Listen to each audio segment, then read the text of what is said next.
Vamos então dar início à porção de hoje, tá bom? Vamos lá então, povo de Deus. Quero convidar você, meu irmão, minha irmã, que está com a Bíblia aí disponível, a abrir o capítulo 12 de Apocalipse. E hoje a gente vai falar apenas deste capítulo, né? É o que nós nos propomos hoje, tá bom? Então, capítulo 12 de Apocalipse. Vamos ler versículos 1 ao 5, tá? E aí a gente vai fazer sempre uma retrospectiva breve do que vimos até aqui, até o capítulo 11 no caso, para então prosseguirmos e comentarmos o capítulo 12. Você está preparado? Quem tiver aí com papel e caneta, viu? Vai fazendo anotações. Mas também não se desespere, o vídeo vai ficar disponível aí no meu Facebook, né? Então, quem também não se apresse em anotar, depois você pode recapitular, reassistir, ver novamente, quantas vezes quiser, e aí você faz as anotações que você julgar pertinente, tá bom? Bom, povo de Deus, Apocalipse capítulo 12, versículos 1 ao 5, nos diz assim: E viu-se um grande sinal no céu, uma mulher vestida do sol, tendo a lua debaixo dos pés e uma coroa de 12 estrelas sobre a cabeça. E estava grávida, e com dores de parto, e gritava com ânsias de dar à luz. E viu-se outro sinal no céu, e eis que era um grande dragão vermelho, que tinha 7 cabeças e 10 chifres, e sobre as cabeças 7 diademas. E a sua cauda levou após si a terça parte das estrelas do céu, e lançou-as sobre a terra. E o dragão parou diante da mulher que havia de dar à luz, para que, dando ela à luz, lhe tragasse o filho. E deu à luz um filho, um varão, que há de reger todas as nações com vara de ferro. E o seu filho foi arrebatado para Deus e para o seu trono. Amém. Aqui é só a guisa de introdução, tá bom? Deixa eu desligar um pouquinho aqui o ventilador, irmãos. Aqui tá muito calor, mas fica um barulhinho, não sei se os irmãos estão percebendo aí. Pronto, ali melhorou. Bom, povo de Deus, vamos orar mais uma vez, né? Vamos orar. Orar nunca é demais. Então vamos pedir mais uma vez a ajuda do Espírito Santo. Pai querido e eterno, mais uma vez entramos na Tua presença em oração e pedimos o auxílio do Senhor. Meu Deus, eu Te louvo por cada irmão e irmã, cada amigo e amiga que nos acompanha neste momento, assim como tantos outros que poderão assistir posteriormente esse vídeo, esta exposição, Senhor, dos princípios da Tua Palavra, aqui em Apocalipse, no capítulo 12. Meu Deus, e eu entendo a dificuldade que o livro do Apocalipse nos traz muitas vezes, pela sua riqueza em simbologias, em representações, mas pedimos o Teu auxílio, Senhor. Venha falar conosco, venha consolar os nossos corações, nos alimentar espiritualmente, nos fortalecer, nos dar, Senhor, robustez espiritual, pela compreensão, pelo entendimento do que a Tua Palavra, Senhor, diz para nós. Eu só tenho a Te agradecer, meu Deus. Então que o coração de cada um dos Teus filhos seja plenamente preparado, Senhor, para receber com alegria a mensagem da Tua Palavra. É o que nós Te pedimos, Te agradecemos em nome de Jesus. Amém e amém. Graças a Deus. Bom, povo de Deus, vamos lá. O que a gente precisa recapitular, né? Porque vai que alguém está assistindo pela primeira vez com a gente, para não pegar o bonde andando, como se diz, né? Para não ficar perdido no fio da meada. Bom, o Apocalipse, ele pode ser dividido, né? Para que a gente possa, assim, a sua estrutura, o seu assunto, o assunto abordado. E nós temos no Apocalipse algumas divisões principais, algumas vamos dizer assim, temos duas partes principais no Apocalipse. A primeira parte a gente encerrou na última live que fizemos, que vai do capítulo 1 ao capítulo 11. Hoje a gente vai estar entrando na segunda parte do Apocalipse, a segunda divisão maior, tá bom? Mas existem outras subdivisões no Apocalipse, divisões menores. Então nós vimos, para quem acompanha desde janeiro, conosco lá na igreja, a gente viu o capítulo 1 ao 3, onde João tem aquela primeira visão do Cristo glorificado e, sob a ordem de Jesus, escreve as 7 cartas para as 7 igrejas da Ásia. Então essa primeira parte, que ali já fala da primeira vinda de Jesus, quando ele veio morrer pelos nossos pecados, né? Aquele que nos ama e que nos purificou dos nossos pecados e nos fez reis e sacerdotes para Deus e seu Pai. E fala também do juízo, quando Jesus vem. Eis que vem com as nuvens do céu e todo olho o verá, inclusive aqueles que o traspassaram. Amém. Então você vê que nessa primeira parte já menciona tanto a primeira vinda de Jesus para morrer pelos nossos pecados, como também fala da sua segunda vinda para juízo contra os ímpios. Aí encerrou no capítulo 3 essa primeira parte. Aí entramos na segunda parte do Apocalipse, que vai do capítulo 4 ao capítulo 7, onde João agora entra na presença de Deus em visão, né? Ele vai ao céu, ele vê o trono de Deus centrado, né, no centro do universo, Deus que rege toda a criação. E aí no capítulo 5 apresenta-se na mão de Deus, na mão direita de Deus, um livro, ninguém pode ler. Então é apresentado o Cordeiro, aquele que morreu pelos nossos pecados. Novamente é mencionada a primeira vinda de Jesus, porque o Cordeiro tinha marcas como que havendo sido morto, mas estava vivo para todo sempre. Então, morte e ressurreição de Jesus. E ele é digno de abrir o livro e desatar os selos. E aí a gente vê o Cordeiro abrindo os 6 primeiros selos no capítulo 6. E aí depois do 6º selo, a gente pensa que vai logo para o 7º selo. Abre-se um parênteses e aí no capítulo 7 nos é apresentado a igreja militante e a igreja triunfante. A igreja que é beneficiária dos resultados da morte de Cristo por nós na cruz. E aí nós vemos os 144 mil selados e a igreja já triunfante no céu, representada por aquela multidão vinda de grande tribulação, que estão diante do trono e do Cordeiro. Então aí nós vimos aí a segunda grande divisão, a segunda subdivisão do Apocalipse. Mas veja que também menciona o primeiro advento de Jesus como o Cordeiro que foi morto e fala da sua vinda para juízo, quando na abertura do 6º selo nós vimos aquele anúncio do juízo final, quando os homens dizem aos montes, caiam sobre nós, né? Fala sobre cai sobre nós e nos esconda da ira do Cordeiro. Então você vê que é mencionado ali tanto o primeiro advento e o segundo advento, o que indica que na abertura dos 6 selos está demonstrado todo o período da igreja, que está entre a primeira e a segunda vinda de Jesus.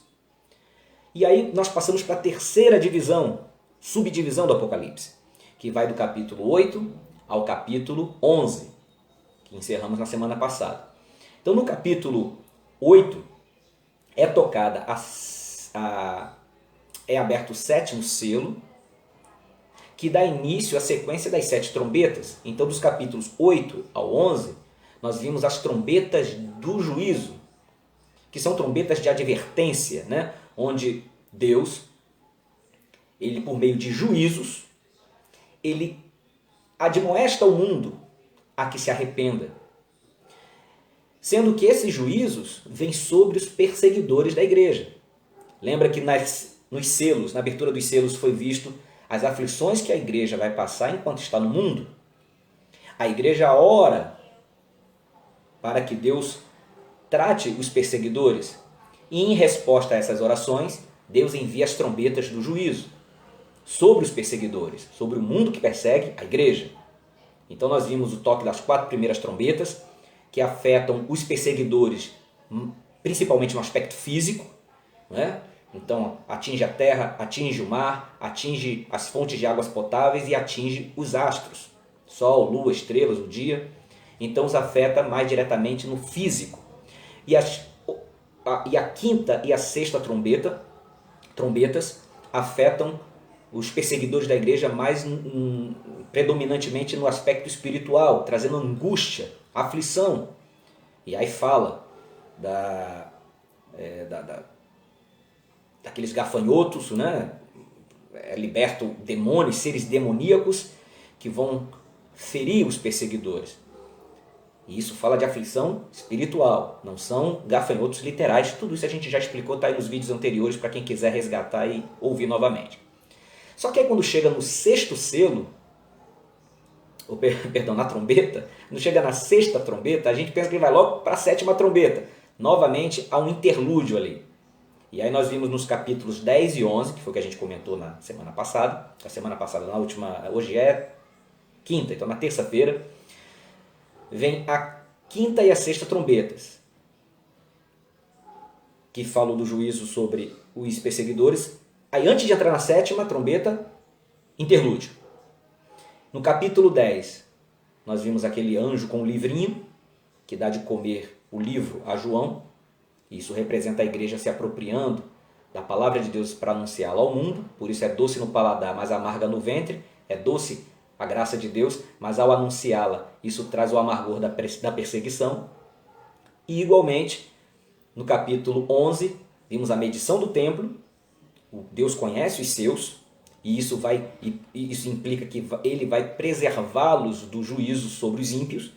Os servos de Deus não serão atingidos, não lhes causará dano eterno, dano espiritual. Ainda que a igreja vai sofrer sim durante a tribulação, vai passar perseguições, mas não há nada que possa separar-nos de Deus. Quem nos separará do amor de Cristo? Nada. E ainda no capítulo 11 vimos aquelas duas figuras enigmáticas das duas testemunhas, que, se entendido literalmente, serão duas figuras, duas pessoas que vão surgir no tempo da tribulação. Se entendermos simbolicamente, representa a igreja no seu papel evangelizador. Por isso, duas testemunhas também já explicamos, não vamos resgatar detalhes. Pronto. Terminamos aí. Sendo que no final do capítulo 11 é tocada a sétima trombeta, né, a partir do versículo 15. E, novamente, é anunciado o juízo. Não é descrito o juízo final, mas ele é anunciado. Então você vê que, novamente, essa terceira parte, ela fala tanto da primeira vinda, do primeiro advento de Cristo, como fala também do juízo final. Então passa diante de nós, dos nossos olhos, todo o período da igreja. Pronto. Assim nós encerramos a primeira metade do Apocalipse. Só que essa primeira metade, capítulos 1 a 11, ele dá ênfase à luta externa entre o mundo, a perseguição que o mundo trava contra a igreja. Então, a ênfase desses primeiros capítulos é a luta externa. A perseguição, a aflição, a oposição, tudo que o mundo investe contra o povo de Deus. Agora nós vamos passar para a segunda parte do Apocalipse, capítulos 12 a 22, sendo que ainda continuamos vendo partes menores dentro dessa segunda parte. Então, se formos considerar as partes menores, nós vamos agora para a quarta seção do Apocalipse, que vai dos capítulos 12 ao 14. Essa é a quarta subdivisão, tá? Das divisões menores. Só que nessa segunda parte maior, do 12 até o 22, a ênfase agora é o que há no conflito espiritual. Quer dizer, na primeira parte, vimos a igreja se opondo ao mundo. Mas por que o mundo se opondo à igreja? Mas por que o mundo se opõe à igreja? Essa luta externa, essa batalha de perseguição do mundo contra a igreja, é reflexo de uma luta muito mais profunda no mundo espiritual entre Cristo e o dragão. E o Cristo e sua igreja contra o dragão e os seus aliados. E é disso que a gente vai falar do capítulo 12 até o capítulo 22.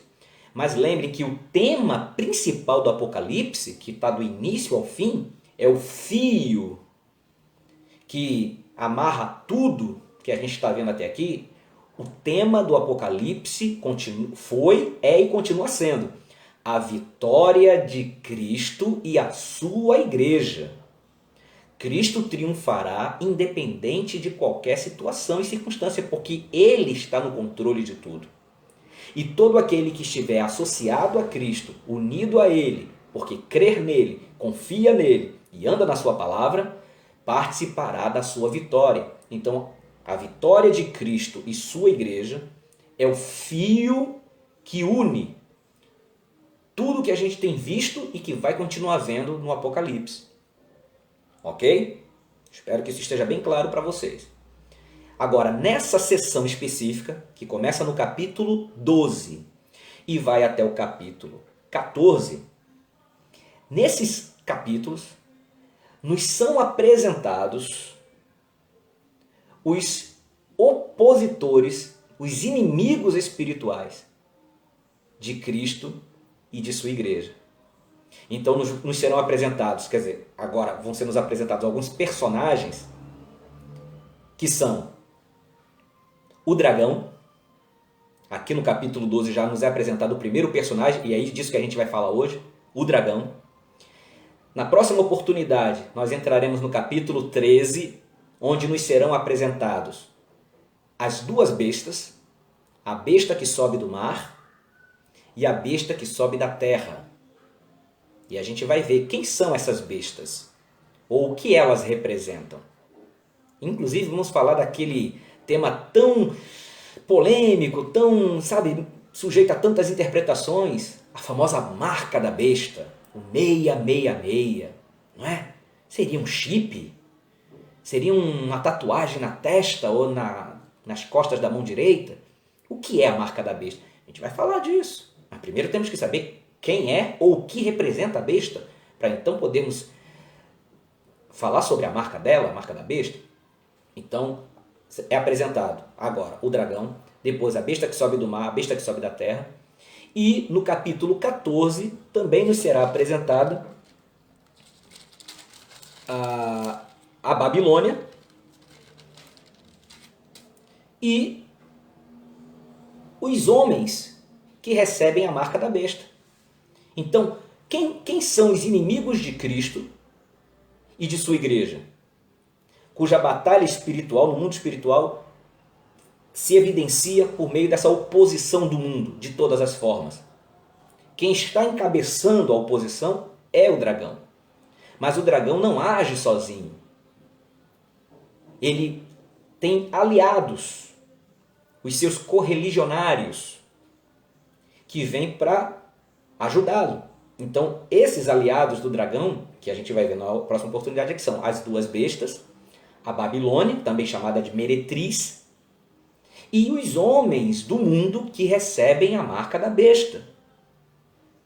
Mas a gente vai com calma ver cada um desses assuntos. Beleza? Então deixa eu ver se tem mais algum ponto importante que a gente precisa comentar nesse início. Não, eu acho que aqui a gente já falou tudo direitinho.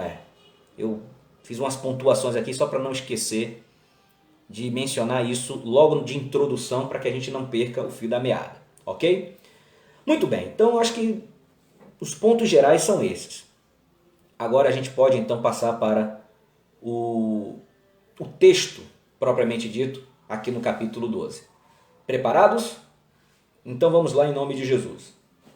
Bom, lendo então o capítulo 12 do seu início, e aqui a gente já fez a leitura inicial do 1 ao 5, mas vamos agora voltar ao versículo 1, vamos lendo, comentando e avançar até o versículo de número 17, ou seja, todo o capítulo 12. Bom, lembrando que João está tendo uma sequência de visões, tá bom? Agora, uma nova visão é exibida para João. E da forma que ele fala, parece que agora João não está mais, né? Parece que já faz um tempo que ele não está mais se vendo naquele céu que Deus mostrou a ele. Parece que ele está agora sobre a terra, mas ele ainda está em visão. Tudo que ele está vendo é simbólico, é representativo, tá? Então não vamos entender nada disso aqui literal. Por exemplo, que o diabo é representado por um dragão com chifres, com cauda, vermelho, né?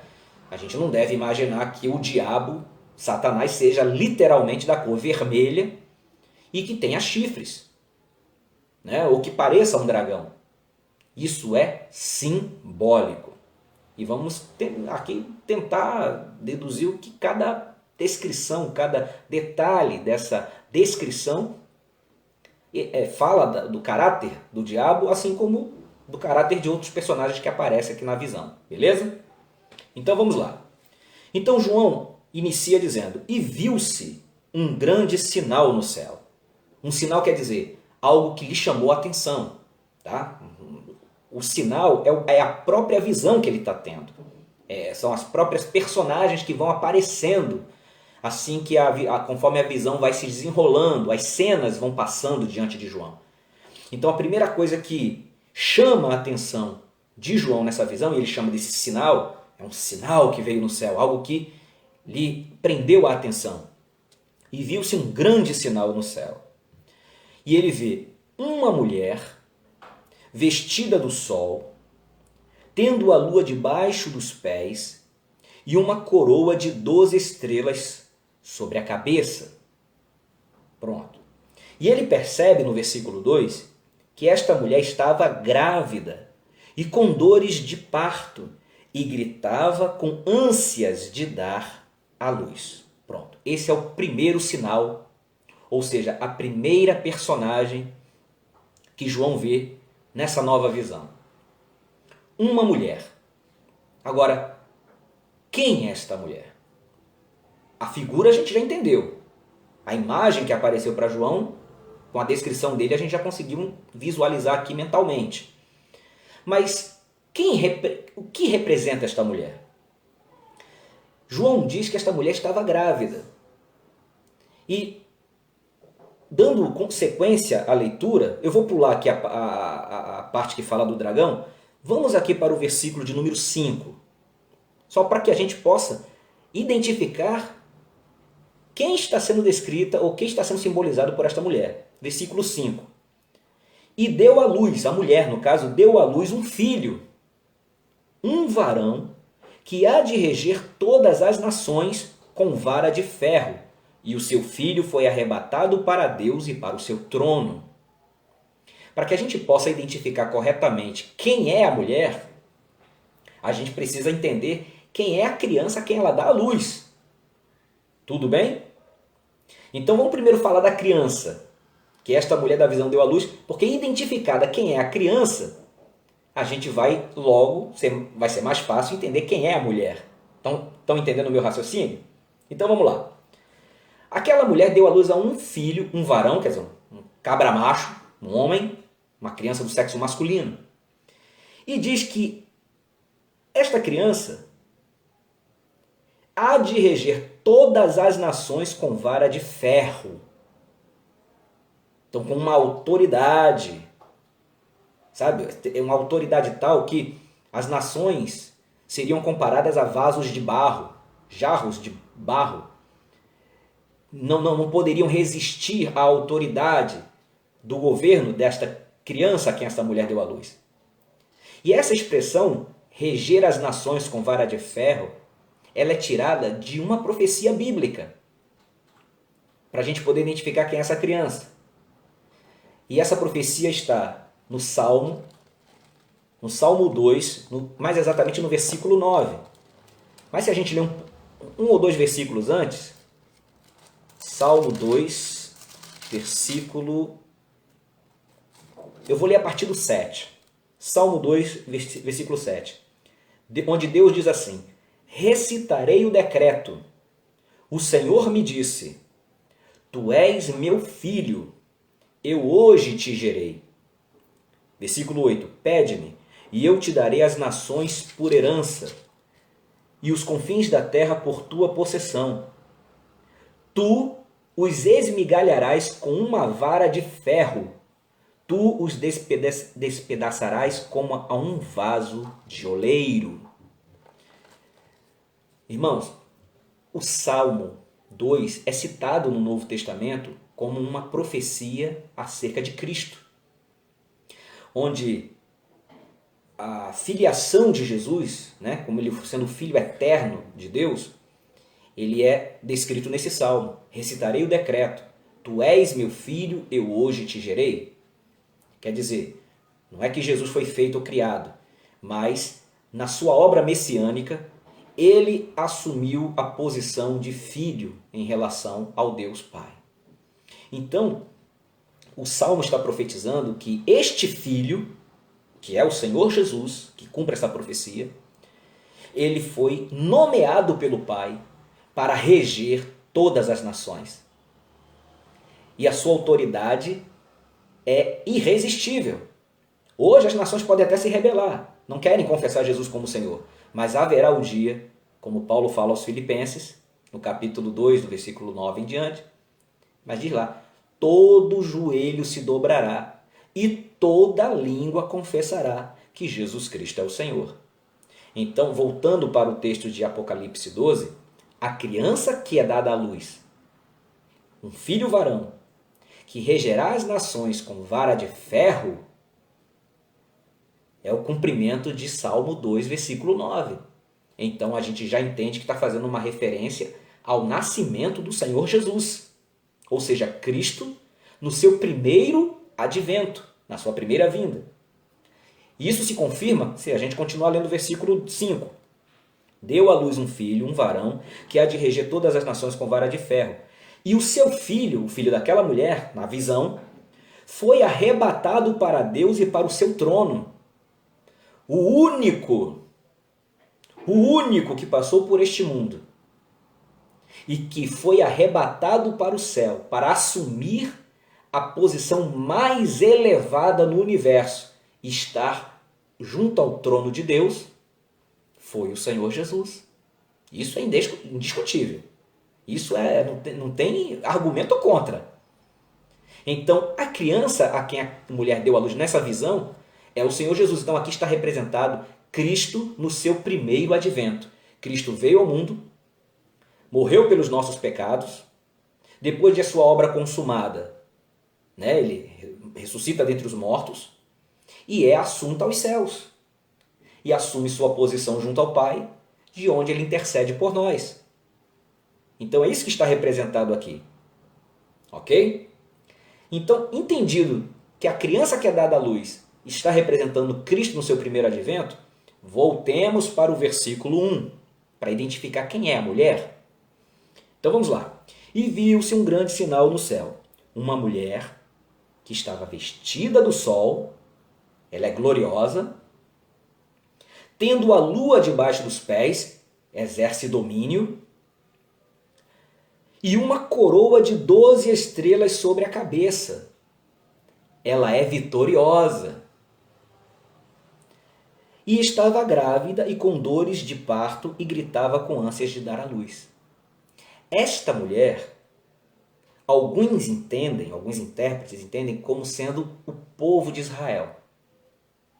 Porém, pode até estar incluído os fiéis do povo de Israel.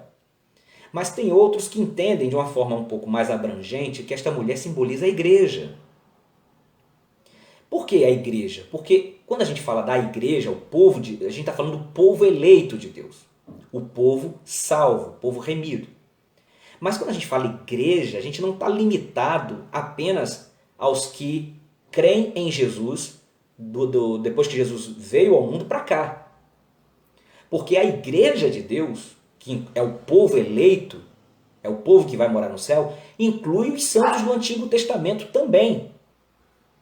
Então, quando a Bíblia fala, o próprio Jesus diz, muitos virão do Oriente, do Ocidente, e se assentarão à mesa com quem? Com Pedro, Tiago e João? Não apenas. Jesus diz, se assentarão à mesa com Abraão, Isaque e Jacó, os patriarcas. Então muitos virão do Oriente e do Ocidente, quer dizer, os salvos, quando Jesus voltar, virão de todas as partes do mundo, serão colhidos pelo Senhor e vão se assentar à mesa. Mas só vão se assentar à mesa os eleitos, a igreja remida. Mas quem é que vai estar nessa mesa também, diz Jesus? Abraão, Isaque e Jacó. Então inclui os patriarcas, inclui os profetas, inclui todos aqueles que desde o princípio do mundo, Noé está incluso, Moisés está incluso, Davi está incluso, entendeu? Elias, Eliseu. Então todos os santos do Antigo Testamento, com os santos do Novo Testamento, incluindo apóstolos, os profetas da nova dispensação, todos os servos de Deus, incluindo a mim, incluindo a você. Então a igreja que a gente está falando não é a igreja do Novo Testamento. A igreja que a gente está falando é todo o povo que vai morar no céu. E então isso inclui também os santos do Antigo Testamento. Então esta mulher, ela representa a igreja e a sua ânsia, o seu sofrimento para trazer Cristo ao mundo. De forma bem resumida, a gente lendo o Antigo Testamento, a gente vê que quantas tentativas não houve de acabar com a nação judaica. Lá no Gênesis, capítulo 3, quando o diabo consegue fazer com que os nossos primeiros pais, Adão e Eva, pequem, parecia que a humanidade estava perdida, não parecia? Eita, Adão e Eva pecaram, vão para o inferno. Mas aí o que sucede? Deus faz a primeira promessa messiânica. Quando Deus vem e profere o juízo contra o primeiro casal, diz para eles, pergunta a Adão, por que você comeu da árvore que eu te proibi? Foi a mulher. Por que fizeste isso, mulher? Foi a serpente que me enganou. E aí Deus diz para a serpente, mas não a serpente, um bichinho, um animal. Diz para quem estava usando a serpente, o diabo. Porém, inimizade entre ti, serpente, no caso Satanás, e a mulher. E entre os teus descendentes, ou seja, os que seguem a serpente, e o descendente da mulher, que é Cristo. O descendente da mulher, que é Cristo, te ferirá a cabeça a serpente. Ou seja, Cristo aniquilará o teu poder, Satanás. E tu lhe ferirás o calcanhar. Ou seja, Cristo triunfará sobre a serpente, que é o diabo, mas seria isso feito por meio do sofrimento. Então, tu lhe ferirás o calcanhar, quer dizer isso. Cristo triunfaria sobre o diabo, porém, essa vitória seria conquistada por meio de muita dor e sofrimento. E o diabo, a partir daí, começou a investir para que Cristo não viesse ao mundo. Ele usou Caim para matar Abel, porque Abel era o piedoso. Tem que acabar com a linhagem piedosa. Mas Deus dá a Adão e Eva um novo filho em lugar de Abel, que é Sete. E aí a família de Sete começou a ficar numerosa e separada, enquanto a família de Caim era pervertida. Então havia os setitas, os descendentes piedosos de Sete, e havia os cainitas, os descendentes imorais, corruptos e tudo de ruim, iníquos, de Caim. E aí estava havendo essa separação. Até então os setitas viviam separados. Aí chega Gênesis 6, o que diz lá? Viram os filhos de Deus que as filhas dos homens eram bonitas e as desejaram e as possuíram. Quem são os filhos de Deus ali? Há outras interpretações.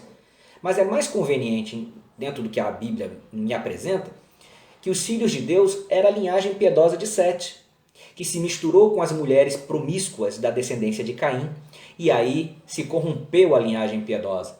Quer dizer, o diabo investiu para que a humanidade se corrompesse diante de Deus e assim estorvasse o cumprimento da promessa. Mas Deus guardou um homem chamado Noé, e aí veio o dilúvio, que acabou com aquela humanidade, mas Noé foi preservado com a sua família. E depois do dilúvio, Deus guarda, mantém a sua palavra com um dos filhos de Noé, que era Sem. E de Sem vem os povos semitas, dentre os quais vem Terá, que é pai de Abraão. E com Abraão, Deus faz a sua promessa. E olha quantas coisas vão acontecendo. Abraão mente, bota a promessa de Deus em risco, porque Sara foi tomada por um rei e quase o rei leva Sara para a cama. Imagina, corromperia a semente santa. Mas Deus intervém, não permite que Sara seja usada por aquele rei, e já em avançada idade Deus vai lá e cumpre a promessa, nasce Isaac. Depois vem Jacó e a história vai se desenrolando. E quantas tentativas há para que o povo judeu não trouxesse Cristo ao mundo. Adiantando a história, olha o que acontece na época de Esther, a rainha Esther, quando Hamã consegue lá uma lei para que os judeus fossem exterminados, mas Esther pediu que o povo jejuasse por ela, ela entrou na presença do rei e conseguiu autorização para que o povo reagisse se alguém tentasse investir contra eles, e assim o povo judeu novamente foi preservado. E conforme os reinos iam se sucedendo, os assírios, os babilônios, os medo-persas, os próprios egípcios lá na escravidão oprimiram. Lembra quando o faraó mandou matar todos os meninos, jogando eles no rio, só deixasse as meninas vivas? Mas todo menino hebreu tinha que ser lançado no rio, e foi nessa época que Moisés nasceu. Olha quantas tentativas de não permitir que o escolhido, o eleito, viesse. Ou se viesse, fosse morto ainda no berço, assim que saísse do ventre.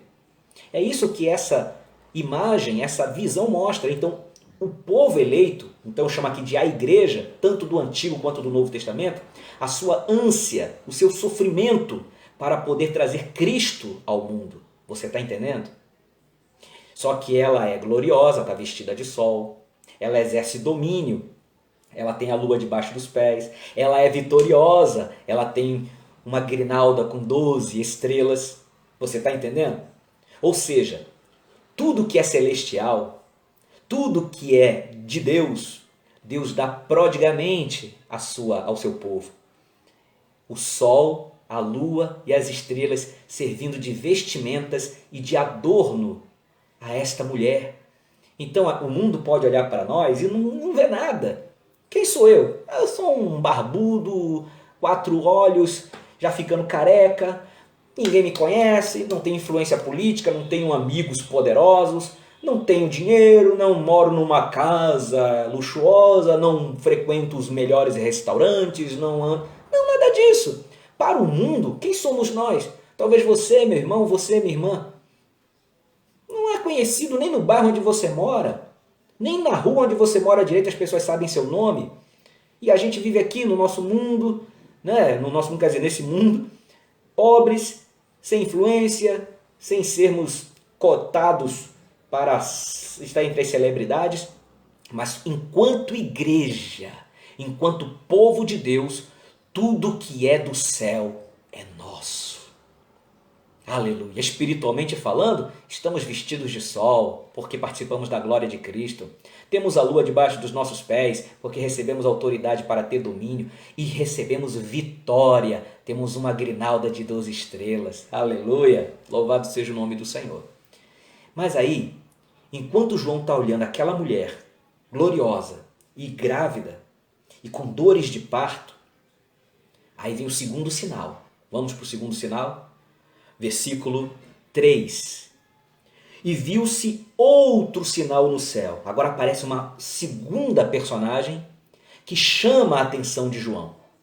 E ele fica contemplando aquela cena. Diz aqui: e viu-se outro sinal no céu, e eis que era um grande dragão vermelho, que tinha 7 cabeças e 10 chifres, e sobre as cabeças 7 diademas.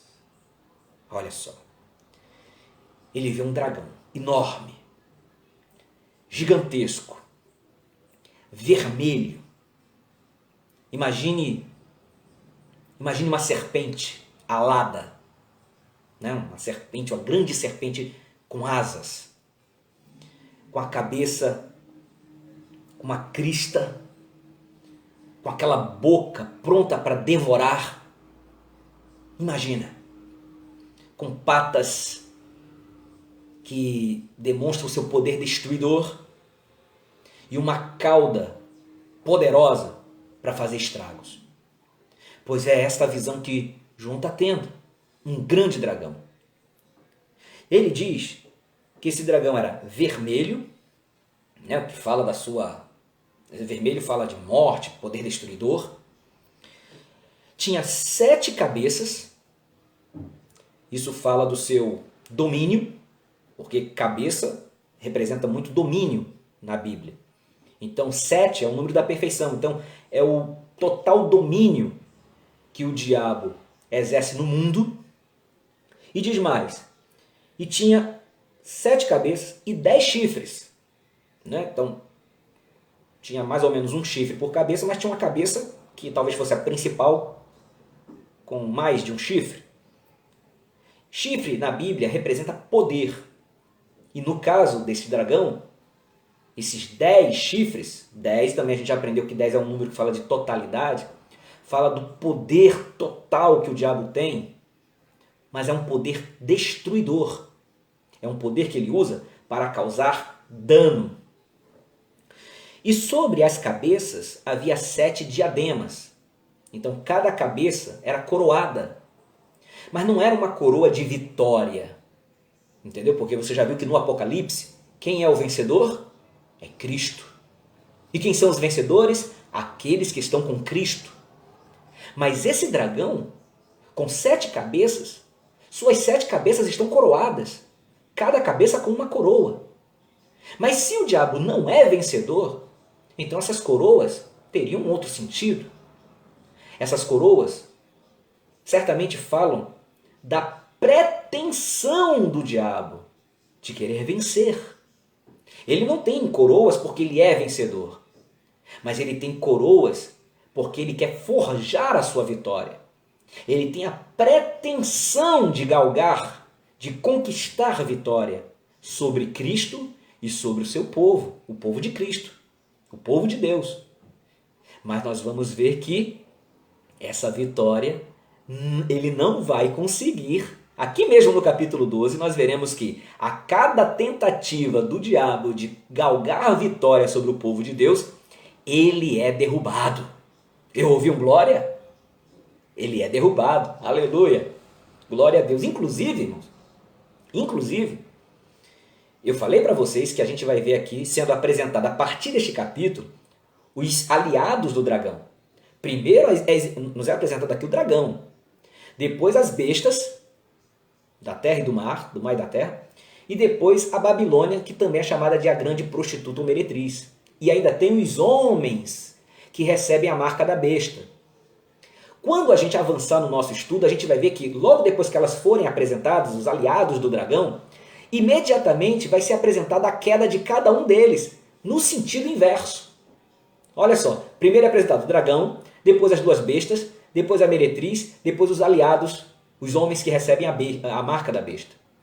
Quando for exibir a queda deles, a queda vai ser na ordem inversa. Vai ser derrubado aqueles que recebem a marca da besta, vai ser lançado também, vão cair em derrota a Babilônia ou a prostituta com as 2 bestas, e no final, lá no capítulo 22, 21 e 22, nos é apresentado a queda, a derrocada final do dragão.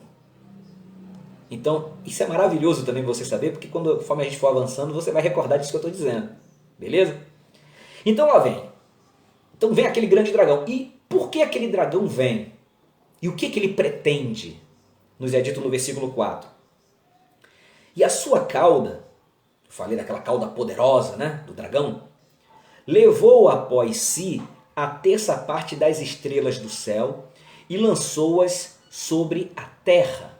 Então era uma cauda tão poderosa e aquele dragão era visto de uma forma tão gigantesca e a sua cauda, sabe, rechicoteava pelo céu, de modo que a terça parte das estrelas com aquela cauda foram lançadas na terra. E estrelas, muitos entendem aqui ser uma forma simbólica de se referir a seres espirituais. Então, se assim for, porque lá no livro de Jó é dito que tem um versículo que diz que as estrelas alegremente cantavam e os filhos de Deus rejubilavam. Então, na estrutura poética do Antigo Testamento, forma um paralelo entre as estrelas e os filhos de Deus, como os anjos são chamados também no Antigo Testamento. Então, se as estrelas simbolizam filhos de Deus, ou seja, seres espirituais, que nesse caso aqui são seres espirituais malignos, então entende-se que o diabo, com a sua influência maligna, ele conseguiu arrastar para o lado dele a terça parte dos anjos. Então, quando ele vai ser precipitado, caem junto com ele a terça parte dos seres espirituais que se aliaram a ele na rebelião contra Deus. Mas aí a gente teria que aprofundar mais essa discussão. Mas vamos lá. Vamos focar na visão. E diz, ainda no versículo 4, e o dragão parou diante da mulher que havia de dar à luz, para que, dando ela à luz, lhe tragasse o filho. Então o dragão, ele estava ali, a mulher com ânsia para dar à luz, sentindo as dores de parto, o dragão se colocou na frente dela, para que assim que ela desse à luz, assim que a criança nascesse, ele tragasse. Você está entendendo?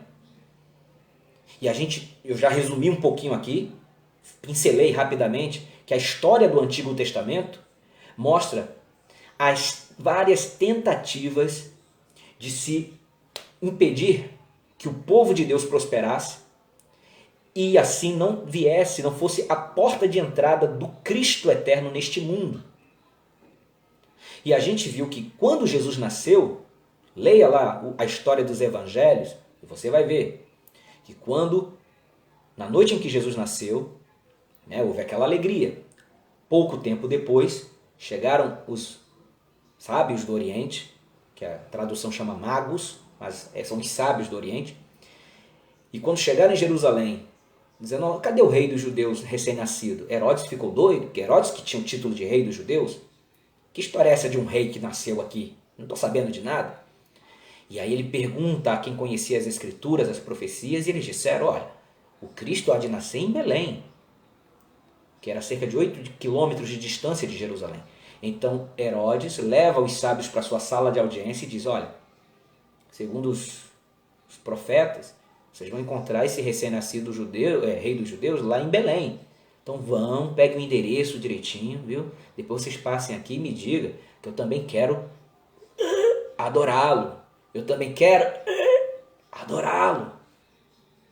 E aí os sábios foram, adoraram Jesus, encontraram o menino com Maria sua mãe, ofereceram suas dádivas, seus presentes, ouro, incenso e mirra, mas Deus os avisou por sonhos, não voltem para junto de Herodes, retornem para sua terra por outro caminho. Quando Herodes viu, esses sábios estão demorando demais, eles não vão voltar não, acho que eles perceberam as minhas reais intenções. Ele mandou matar todos os meninos de Belém, que tinham 2 anos para baixo. Você está entendendo? Olha como o diabo usa governantes, como ele usou Herodes, que era a autoridade da Judéia naquele tempo, tentando sempre matar o Cristo assim que nascesse. Primeiro queria impedir que ele viesse. Como não pôde impedir o seu nascimento, então assim que ele nasceu, mato. Porém, Deus enviou o anjo para avisar José, naquela madrugada, pega a criança com sua mãe, vá para a terra do Egito e demora-te lá, fica lá, até que eu mande você retornar, porque Herodes há de procurar a vida da criança para tirá-la. E aí José obedientemente faz o que o anjo ordena e assim Jesus é livrado da morte mais uma vez. Você está entendendo? Então toda a história do Antigo Testamento e ainda a história do nascimento de Jesus foi assim. O dragão querendo tragar essa criança porque sabia que esta criança, consumando a obra que recebeu do Pai para realizar, seria a causa da nossa eterna salvação. Então o dragão se posta ali, junto à mulher, para tragar a criança quando nascesse. Continua. Versículo 5 que a gente já leu, mas vamos passar de novo. E deu à luz um filho, um varão, que há de reger todas as nações com vara de ferro. E seu filho... Então Jesus na sua primeira vinda, ele nasce, vive entre nós, morre, ressuscita e vai para junto do Pai. Está resumido aqui no versículo 5. E o seu filho foi arrebatado para Deus e para o seu trono. O que indica, irmãos, que o sacrifício de Cristo foi aceito, foi perfeito, foi completo. ele volta para junto do Pai como uma evidência de que sua obra foi consumada em nosso favor. Ok? Pronto, vamos avançar aqui. Eu estou conferindo o horário aqui, vimos? Continuando. Versículo de número 6. E a mulher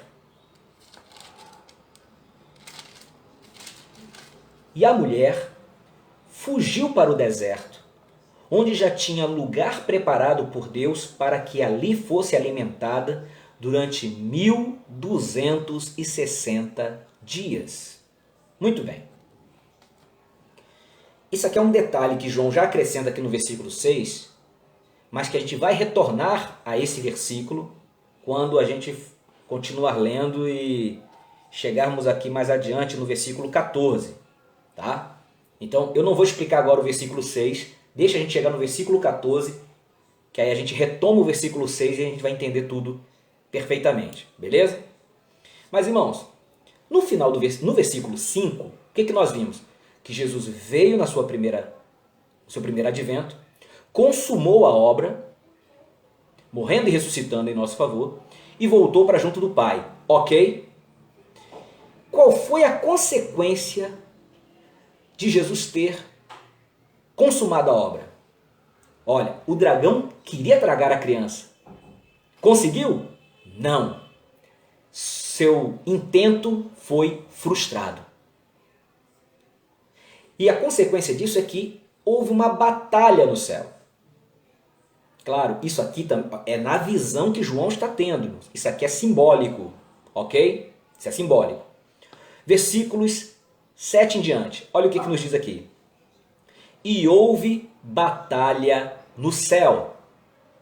Essa batalha, ela é um desdobramento, uma consequência direta de Cristo ter morrido por nós. De Cristo ter vindo e consumado a obra. Ok? E houve batalha no céu. E o que ele vê, João? Ele diz, Miguel e os seus anjos batalhavam contra o dragão. E batalhavam o dragão e os seus anjos, mas não prevaleceram, nem mais o seu lugar se achou nos céus. Então aqui é mencionado Miguel. Quem é Miguel?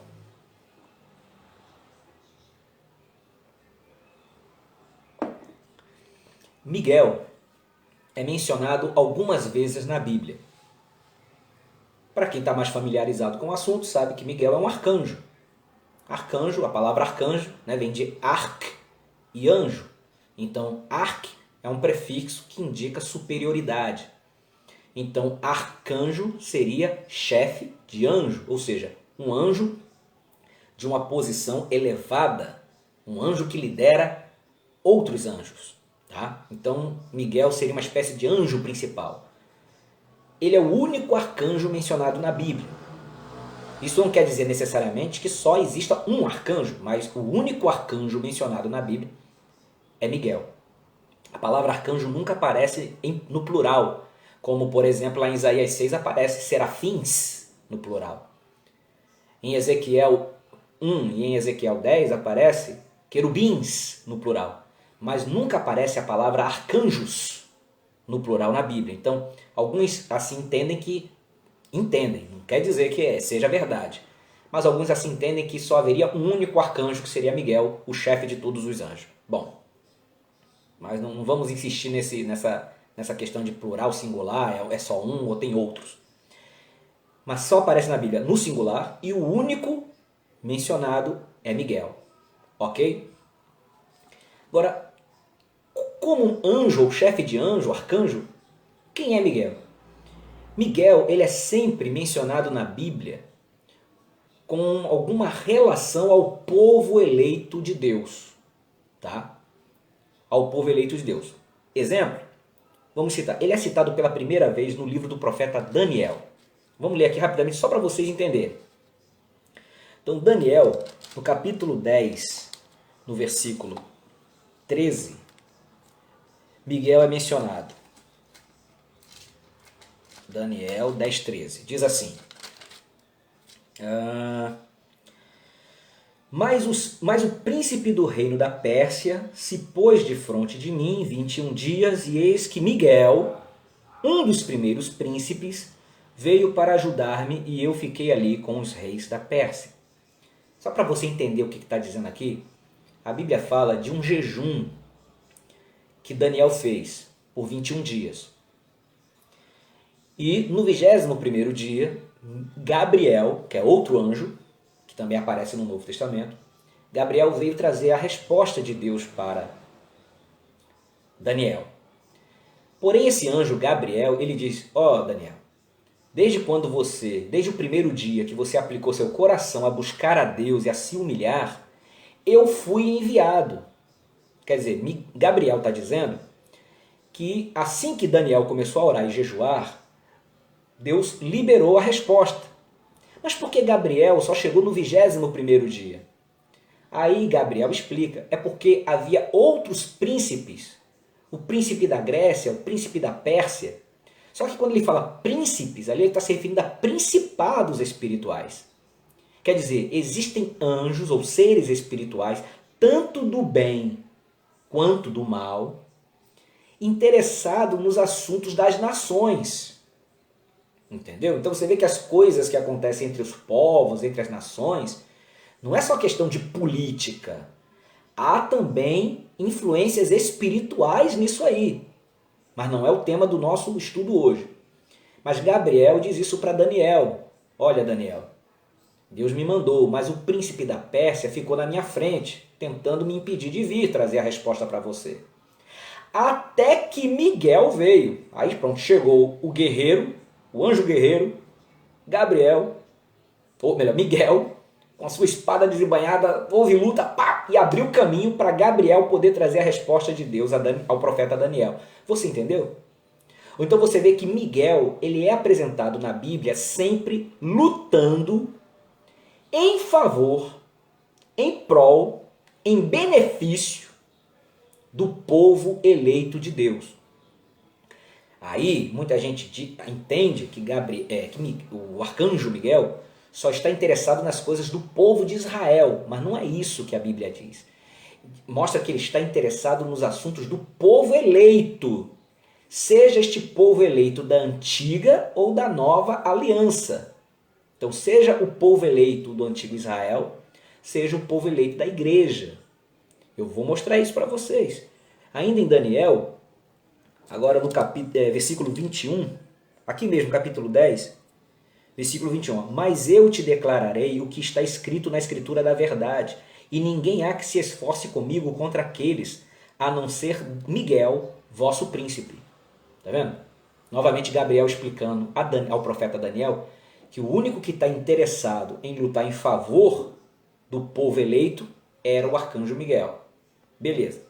Agora vamos aqui, Daniel, no capítulo 12, no versículo 1. Só vou ler só mais essa referência para a gente voltar para o Apocalipse, que o nosso objetivo não é Daniel, nem o arcanjo Miguel. Mas vamos lá. Mas só para você entender. Daniel 12, versículo 1. E naquele tempo, esse aqui é o anjo Gabriel explicando a visão dos últimos tempos ao profeta Daniel. E aí o anjo Miguel continua explicando. O anjo Gabriel continua explicando. E naquele tempo se levantará Miguel, o grande príncipe, o arcanjo, né? Que se levanta pelos filhos do teu povo, Daniel. E haverá um tempo de angústia, qual nunca houve, desde que houve nação até aquele tempo. Mas naquele tempo livrar-se-á o teu povo. Alguém vai dizer, mas pastor, o povo de Daniel não eram os judeus? Está dizendo aqui que o grande príncipe Miguel se levanta pelos filhos do teu povo, o povo de Daniel, que é o povo judeu. Então Miguel está interessado só nos assuntos do povo judeu? Não, a gente não terminou de ler o versículo. Termine lendo.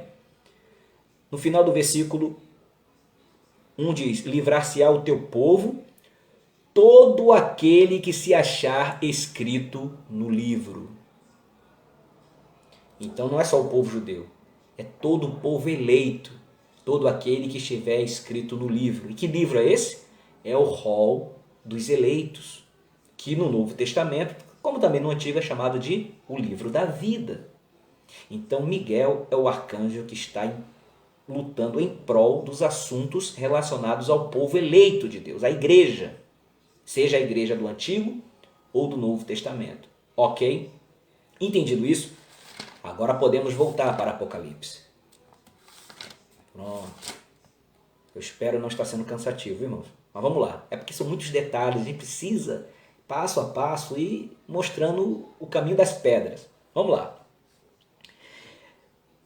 Apocalipse 12, 7. E houve batalha no céu. Você já entendeu, houve conflito espiritual. Miguel e os anjos e os seus anjos batalhavam contra o dragão. E batalhavam o dragão e os seus anjos. Então você já sabe. Miguel que está lutando em prol da igreja, do povo eleito. Ele e os seus anjos, ou seja, os anjos que estão do lado de Cristo, ao lado de Deus, lutam contra o dragão. E quem é esse dragão? É o diabo. A gente vai ver aqui mais adiante. Vai ser identificado que o dragão é o Satanás. E o dragão não conseguiu prevalecer, versículo 8. Versículo 9. E foi precipitado o grande dragão. Olha a identidade agora do dragão. Porque falamos dragão, dragão, dragão. Quem é esse dragão? Que tentou impedir Cristo de vir ao mundo e ficou frustrado. E Cristo, consumando sua obra, agora ele é expulso. O dragão é expulso do céu. Diz aqui. E foi precipitado o grande dragão. Ele foi derrubado. Foi uma queda terrível. A antiga serpente, uma referência ao Éden, chamado o diabo e Satanás. Olha quantos nomes para a mesma figura. Sendo que diabo, né, vem lá do grego diabolos, que significa caluniador ou acusador. Mas ele também é chamado de Satanás, do grego Satã, que significa adversário, opositor, aquele que se coloca contra. Então esses nomes falam tudo do caráter do diabo. Ele é o dragão, a antiga serpente, que estava no Éden, diabo, acusador, caluniador, e Satanás, adversário, opositor, aquele que se põe contra. Então, ele foi precipitado, foi derrubado, que engana todo mundo. Ele foi precipitado na terra e os seus anjos foram lançados com ele. Olha só. Então, essa batalha que João viu, tá? Não era uma batalha real. Não quer dizer que houve faíscas de espada cortando o céu. Não, é na visão. Mostrando que com a obra consumada de Cristo, o triunfo, a vitória de Deus sobre Satanás teve início ali. E de tal forma que o diabo é derrubado, ele é representado como uma queda, uma catástrofe de queda para esse inimigo. Lembra quando Jesus enviou os seus discípulos, lá em Lucas no capítulo 10, acho que é o versículo 17, quando os discípulos voltam alegres, Senhor, até os demônios nos obedecem. Jesus diz, eu vi a Satanás como um raio cair do céu. Não quer dizer que o diabo caía como um raio do céu, mas Jesus está de uma forma representativa dizendo, eu sei que ele foi derrotado com essa missão que vocês cumpriram, porque ele tombou novamente. Então toda vez que a igreja prega a palavra, toda vez que a igreja invade o reino das trevas, toda vez que a igreja liberta vidas pelo poder do evangelho, o diabo cai, ele despenca. Então Jesus veio, consumou a obra e Miguel deu uma rasteira no diabo que ele despencou do céu. Desde então, o diabo só cai, o diabo só despenca. Ele luta, ele se levanta, mas é para cair novamente. Eu ouvi um glória? Aleluia! Muito bem. Foi precipitado na terra e seus anjos foram lançados com ele. Queda para Satanás e seus inimigos. E essa queda representa o quê? Vamos ver. Versículo 10. E ouvi uma grande voz do céu que dizia, Agora chegada está a salvação e a força e o reino do nosso Deus e o poder do seu Cristo, porque já o acusador de nossos irmãos é derribado, o qual diante do nosso Deus os acusava de dia e de noite. E eles o venceram pelo sangue do Cordeiro e pela palavra do seu testemunho, e não amaram a sua vida até a morte. Pelo que alegrai-vos, ó céus, e vós que neles habitais. Ai dos que habitam na terra e no mar, porque o diabo desceu a vós e tem grande ira, sabendo que já tem pouco tempo. Veja só, o diabo ser derrubado significa que ele perdeu a sua posição de acusador dos nossos irmãos, dos eleitos. Porque antes de Jesus morrer na cruz, nós éramos pecadores e não tinha jeito. Pecadores. Né? Os santos do Antigo Testamento eram salvos também pela fé, mas com base numa promessa que ainda estava por se cumprir. Jesus não tinha vindo ainda. Então os santos do Antigo Testamento, eles confiavam nas promessas de Deus que viria um libertador. E assim os santos profetas, os patriarcas e todos que esperavam em Deus morreram na fé, ou seja, aguardando o cumprimento. Então foram guardados por Deus por essa fé no que Deus faria mais à frente. Está entendendo? Então o diabo, como Cristo não tinha vindo ainda, ele, digamos assim, ele tinha uma base para acusar-nos diante de Deus. Dizer que nós não prestamos, que nós pecamos mesmo. E tudo que é sorte de acusação, ele propelava, ele falava, ele tentava nos acusar de dia e de noite. Mas aí Cristo consumando a obra, a justiça de Cristo nos foi suprida. E o juízo de Deus foi satisfeito, porque nossos pecados foram punidos em Cristo. Entendeu? Então, Jesus levou nossas culpas e nós herdamos a vida perfeita de justiça, por isso nós fomos justificados. Então não existe mais base alguma na qual o diabo possa se firmar para nos acusar. Romanos capítulo 8, versículo 1, o que está escrito? Portanto agora nenhuma acusação há, nenhuma condenação há para aqueles que estão em Cristo Jesus. Por estarmos unidos com Cristo e termos a justiça de Deus em nossa vida, não há mais condenação. Louvado seja o nome do Senhor. Ou seja, somos mais que vencedores por aquele que nos amou. Oh glória! Ainda em Romanos 8, versículos 33 e 34, também está lá escrito: quem intentará acusação contra os escolhidos de Deus? É Deus quem os justifica. Quem os condenará? Pois foi Cristo quem morreu, ou antes, quem ressuscitou e agora intercede por nós.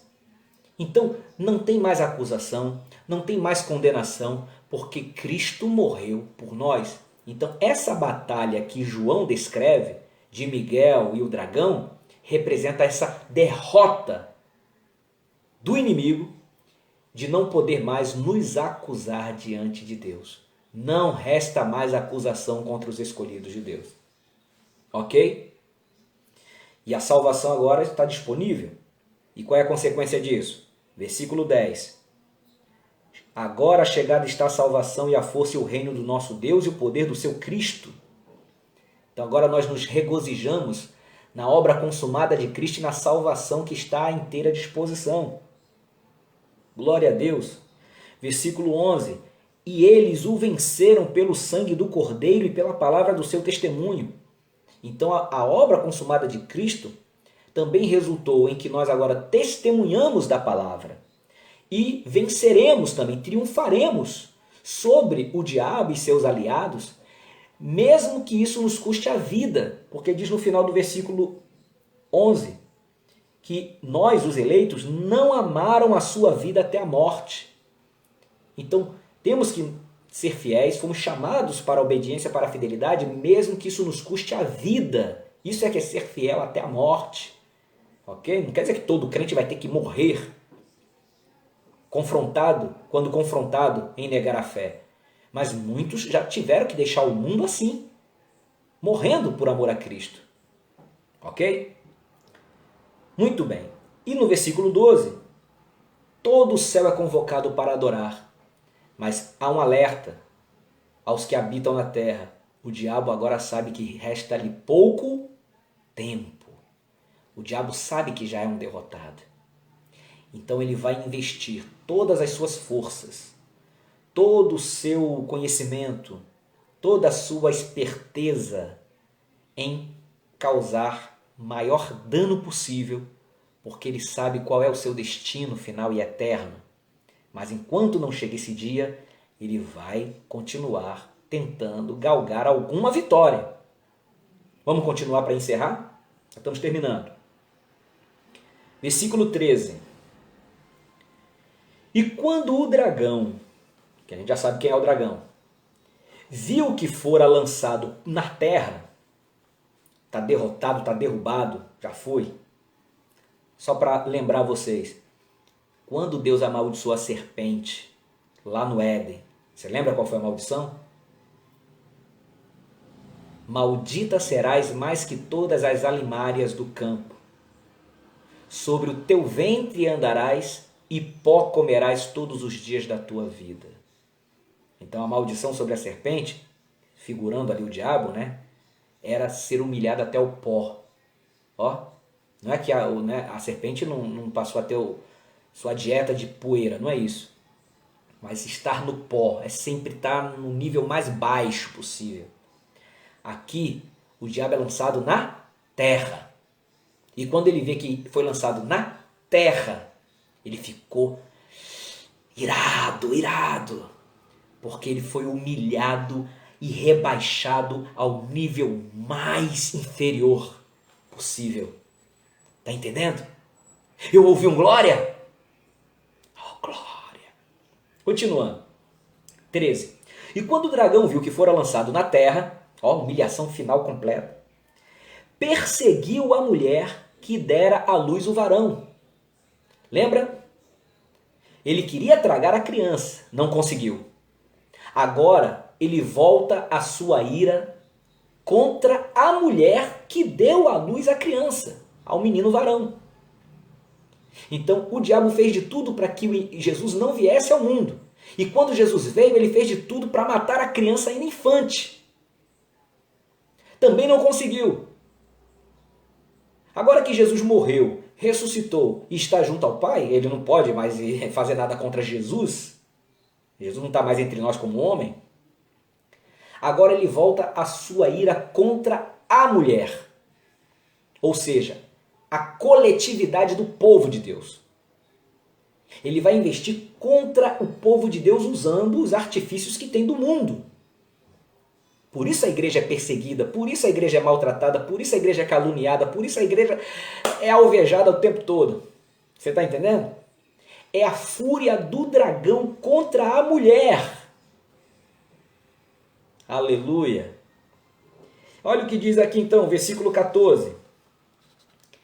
E foram dadas à mulher 2 asas de grande águia, para que voasse para o deserto, ao seu lugar, onde é sustentada por um tempo, e tempos, e metade de um tempo, fora da vista da serpente. Vamos explicar isso aqui. Eu disse que quando chegássemos no versículo 14, nós voltaríamos ao versículo 6.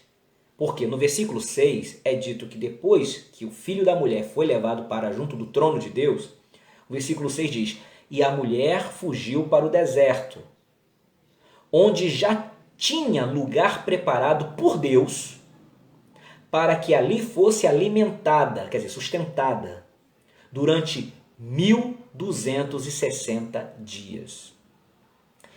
Eu já expliquei essa duração de tempo para os irmãos, mas vamos recapitular rapidinho.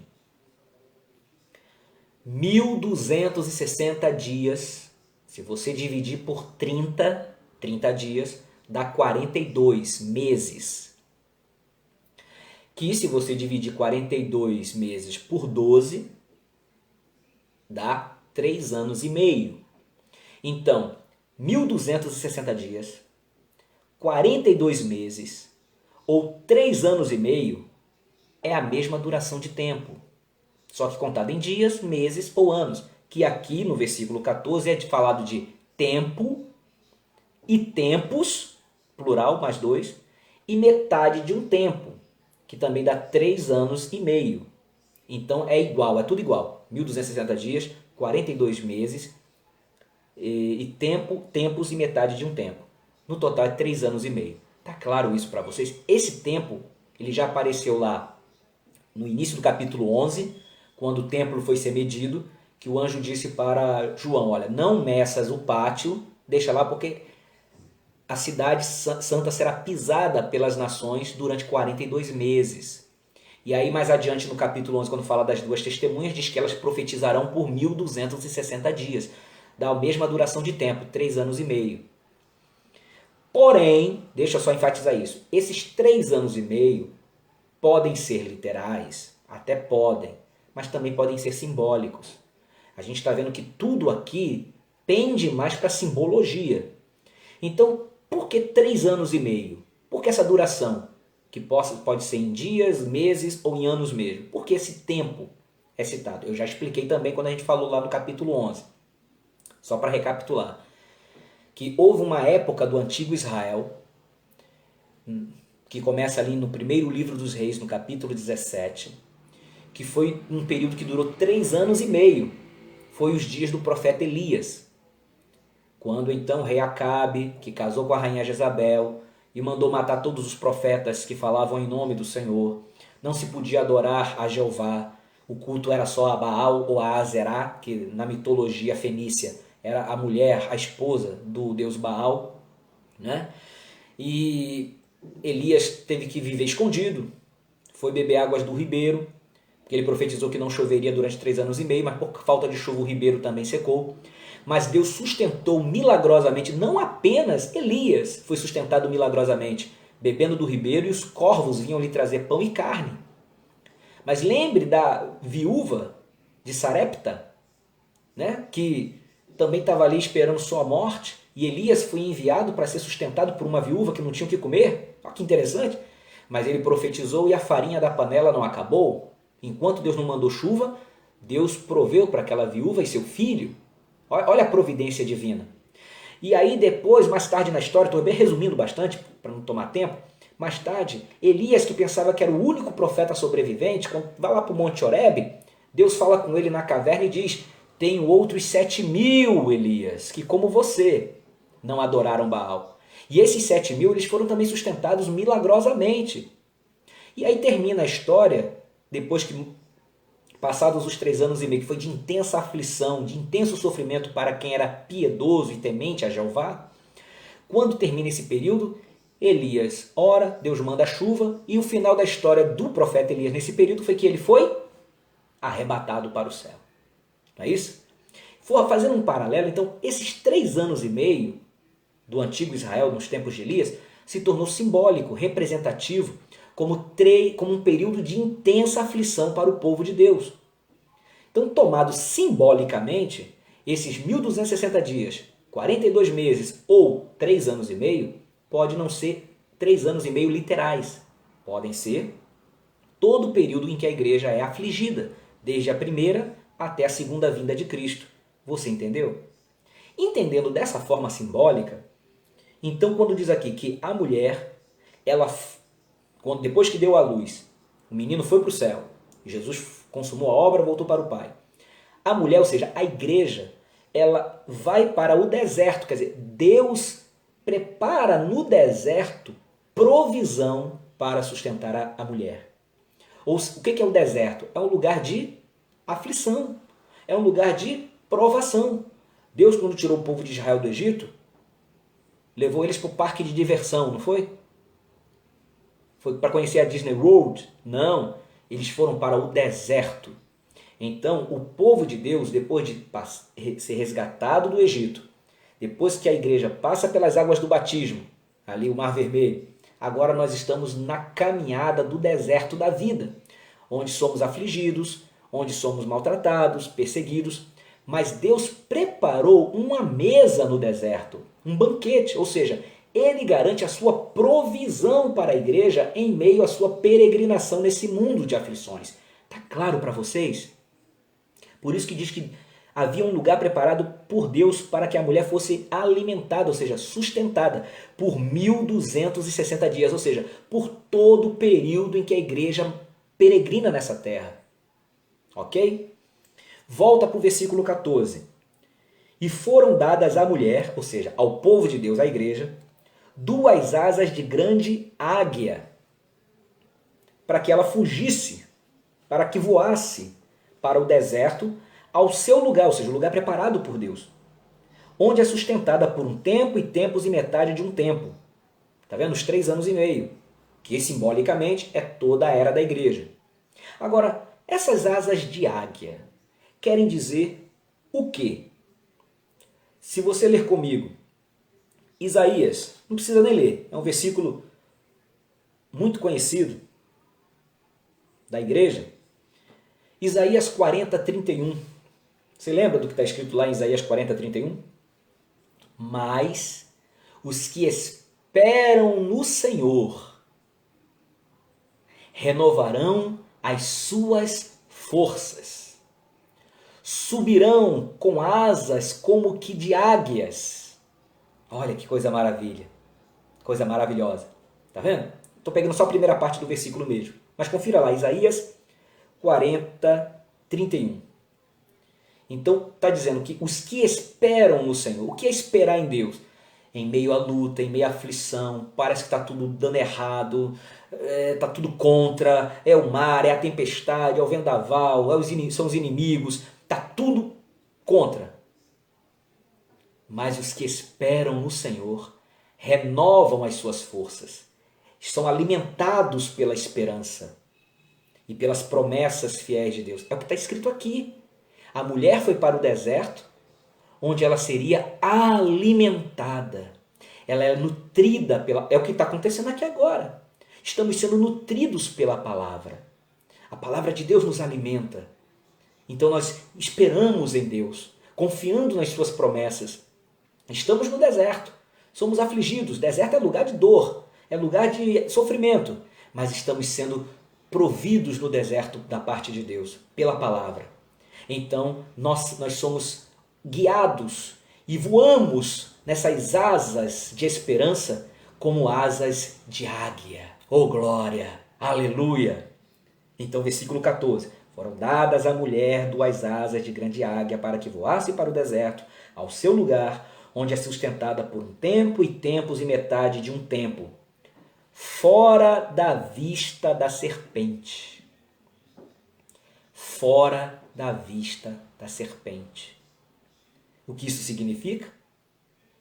O diabo ele intenta, ele planeja, ele monta o ataque, ele faz a sua investidura. Porém, Deus cega o inimigo. Nós estamos no mundo, mas não somos mais dele. Somos atingidos por aflições, tribulações, angústias, tudo isso somos, sim. Porém, o inimigo só nos atinge de forma indireta. Ou seja, ele causa sofrimento ao povo de Deus, mas nada que de fato venha a nos causar dano permanente, dano espiritual, que seria nos tirar da presença de Deus. Como Jesus disse, aquele que vem a mim, de modo nenhum lançarei fora. Estamos nas mãos de Deus. Estamos guardados por Jesus. Então estamos fora da vista da serpente. Oh, glória! E aí o que acontece? Versículo 15. E a serpente lançou da sua boca, atrás da mulher, água como um rio, para que pela corrente, ou a correnteza, a fizesse arrebatar. Veja, o diabo ele não conseguiu impedir que Jesus viesse, Agora investe contra a mulher. A mulher foge para o deserto, onde será sustentada por Deus. Quando a mulher está tentando fugir, o diabo ainda tenta uma última investida contra a mulher. Estou falando a mulher, a igreja, o povo de Deus. E qual é a investida que ele faz? O dragão abre a boca, isso na visão. João vê o dragão abrindo a boca e despejando uma correnteza violenta de água, como se fosse um rio, para ir atrás da mulher, para tentar arrastar a mulher com aquela correnteza de águas despejada da sua boca. Você está entendendo? O que isso representa? O próprio Apocalipse nos dá uma dica do que representa essa água saindo da boca do dragão. Volte aqui comigo rapidinho no versículo de número 9. E foi precipitado o grande dragão, a antiga serpente, chamada o diabo e Satanás, que faz o quê, gente? Que engana todo o mundo. Que engana todo o mundo. O que seria a água saindo da boca do dragão? Vamos se lembrar de mais uma passagem bíblica? João 8,44. O que foi que Jesus disse?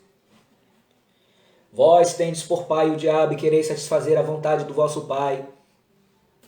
Ele foi homicida desde o princípio e não se firmou na verdade, pois não há verdade nele. Quando ele mente, fala do que lhe é próprio, porque ele é mentiroso e pai da... Complete o versículo. Ele é mentiroso e pai da... Mentira! Estou devendo agora um pirulito para todo mundo aí que falou mentira, viu? Brincadeira, vamos lá. Mas vamos embora. Então, a especialidade de Satanás é proferir mentiras. A mulher representa a igreja. O dragão é o diabo. Qual é a última tentativa do diabo em enfraquecer a igreja, minar a igreja e arrastá-la para o seu lado? Ele usa a mentira. Ele usa o engano. E como é que a gente percebe isso na realidade? O diabo tenta alcançar a igreja com falsas filosofias, com pseudociência, com ensinos aparentemente bíblicos, mas que são deturpados, falsas doutrinas, ideologias humanas que não têm nenhum respaldo com a palavra de Deus, não tem nada a ver com o evangelho. São supostas verdades que são anticristãs. E aí você vê mulheres da igreja sendo feministas. Misericórdia. Crentes comunistas. Olha quantas ideologias entrando no meio daí. Eu não vou nem aprofundar essa discussão aqui, porque isso aqui dá muito pano para manga. Mas igreja, ou pessoas dentro da igreja defendendo ideologias e vãs filosofias, e traz a pseudociência, sabe? Ó, por exemplo, tem pessoas que se dizem cristãs, eu creio em Deus, creio na Bíblia, mas defende que o homem veio do macaco. A teoria da evolução é uma pseudociência, mas é defendido por alguns dentro da cristandade. Quer dizer, o Deus Criador precisou da ajuda da evolução. Você está entendendo? Fora as deturpações bíblicas que vêm por meio de supostos mestres, supostos pregadores, supostos doutores da lei, da palavra. Então, isso é o dragão com a sua boca despejando a água do engano, a correnteza da mentira, para tentar arrastar a igreja enquanto instituição, enquanto uma organização, para o seu lado. E tem gente que bebe o rio inteiro que sai da boca de Satanás. Bebe todo o engano proferido por ele. Você está entendendo? Mas a verdadeira igreja não será levada por essa correnteza de engano que hoje prevalece no mundo. Sempre teve, no mundo sempre prevaleceu, mas a igreja, ela é Ela é o baluarte da verdade, a coluna e firmeza da verdade. Então, o diabo despejou, né, o dragão está aqui, versículo 15. O serpente lançou da sua boca atrás da mulher água como um rio, para que pela corrente a fizesse arrebatar. Versículo 16. E a terra ajudou a mulher. E a terra abriu a boca e tragou o rio que o dragão lançara da sua boca. Quer dizer, quando aquela correnteza parecia que ia alcançar a mulher, a terra se fendeu, se abriu como num terremoto, abriu uma cratera e toda a água despejada pela boca do dragão foi para dentro da terra. Né? Então, fala-se aqui de um milagre, a providência de Deus protegendo os seus eleitos. Versículo 17 para a gente concluir. E o dragão irou-se contra a mulher. Quer dizer, o diabo tentou impedir que Jesus viesse, não conseguiu. E investe agora contra a mulher, também não consegue. E ele agora, se o dragão já era vermelho, meu irmão, agora tá ficando roxo. O dragão tá ficando roxo de raiva, porque não consegue prevalecer contra os eleitos de Deus, aleluia! Oh, maravilha do céu! Aleluia, irmãos! E o dragão irou-se contra a mulher. E aí, quando ele não consegue lançar mão da mulher, o que é que ele faz? Pastor Luiz ou a irmã Zizi estão até falando aqui, hoje é 1º de abril, que é o dia do diabo, que é o mentiroso. Oh, meu Deus, a gente não pode dar essa publicidade para ele, não, porque ele não tem dia nenhum. Versículo 17. E o dragão irou-se contra a mulher. Como ele não conseguiu arrastar a mulher com a sua mentira, com a sua influência enganadora, ele agora vai se voltar contra quem? Ele desiste? Não! Meu irmão, olha, até o diabo tem virtude. Olha a virtude, sabe qual é a virtude do diabo? Ele é persistente. Ele persevera, ele não desiste. Até o diabo a gente tem o que admirar nele. Olha, que é isso, pastor? Heresia? Não. Tem crente que desiste da primeira dificuldade. Você vê que o diabo é lançado por terra. Não adianta mais acusar os crentes.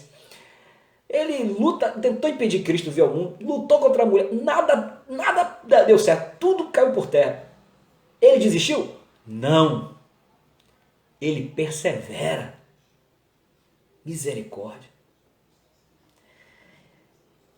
E foi fazer guerra ao resto da sua semente, ou o resto da sua descendência, os filhos desta mulher.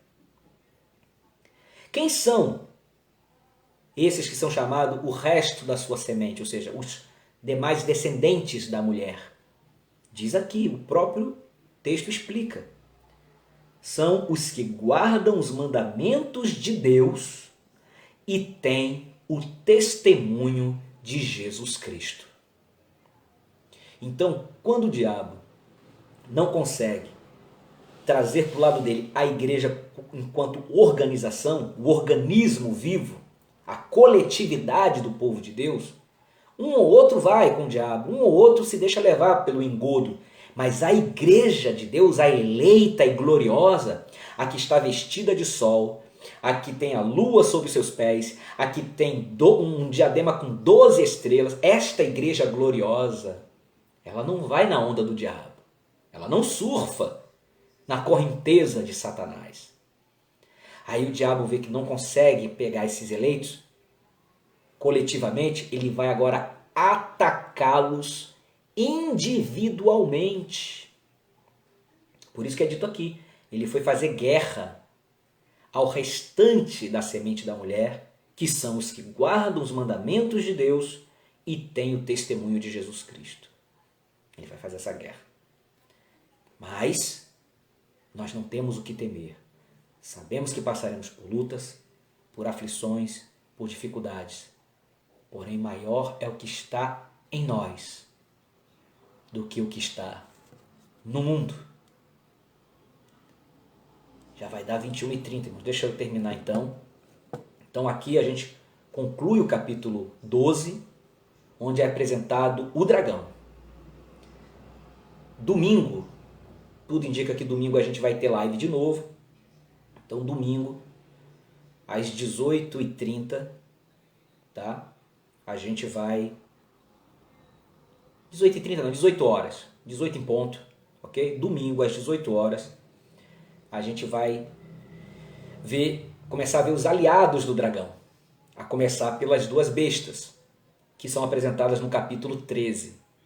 E vamos falar só do capítulo 13, porque temos que identificar quem são essas bestas e vamos também discorrer sobre a misteriosa marca da besta. O que é a marca da besta? O número enigmático 666. O que será? O que será? Você é nosso convidado para juntos descobrirmos isso, tá bom? Povo de Deus, vamos orar agradecendo a Deus. Obrigado pela sua paciência, de estar esse tempo todo aí me ouvindo, tá bom? Mas eu espero que tenha sido esclarecedor para você, tá bom? Vamos agradecer a Deus e assim nos despedimos em nome de Jesus. Pai eterno e querido, obrigado por mais esta oportunidade e por tudo que falamos aqui. Senhor, me maravilho, me alegro, regozijo quando medito na Tua palavra, pois vejo, Senhor, o quanto Teu amor é grande por nós. Que maravilha! Servir a um Deus tão tremendo, que não tem adjetivos, palavras com as quais possamos, Senhor, Te descrever. E o Senhor, de forma tão sublime e maravilhosa, nos mostra, por meio da Tua palavra, Senhor, nessas descrições, nessas visões, como o Senhor tem olhado por nós, cuidado do Teu povo, e não permitirás jamais que o dragão prevaleça contra a mulher. Muito obrigado, meu Deus.